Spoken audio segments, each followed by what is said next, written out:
ദൈവത്തിൻ്റെ അതിപരിശുദ്ധമായ നാമം വാഴ്ത്തപ്പെടുമാറാകട്ടെ. ഈ അനുഗ്രഹിക്കപ്പെട്ട നല്ല പ്രഭാതത്തിന് ആ ദൈവത്തെ നന്ദിയോട് സ്തുതിക്കുന്നു. വീണ്ടും ഒരു പ്രഭാതം കണ്ടുണരാൻ സ്വർഗത്തിലെ പിതാവ് കൃപ തന്നതിനായി ദൈവത്തെ വാഴ്ത്തുന്നു. പ്രിയമുള്ളവരെ, ഒരു ദൈവവചനം വായിക്കുന്നു. ദൈവം നമ്മെ ജീവനോടെ കാക്കുന്നു. നമ്മുടെ കാലടികൾ വഴുതുവാൻ ദൈവം സമ്മതിക്കുന്നതും ഇല്ല. ആമേൻ.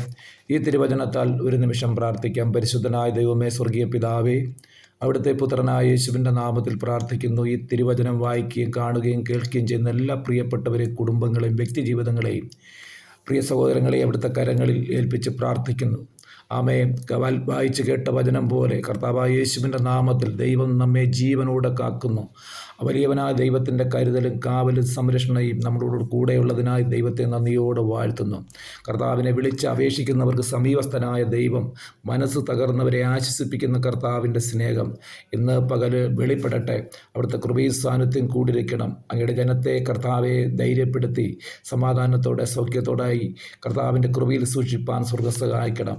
അവിടുത്തെ മഹത്വം വെളിപ്പെടും. പ്രാർത്ഥന കേട്ടതിന് നന്ദി. സകലതും ഞങ്ങൾക്ക് ജീവിക്കുന്ന യേശുവിൻ്റെ ധന്യമുള്ള നാമത്തിൽ പിതാവേ, ആമേൻ.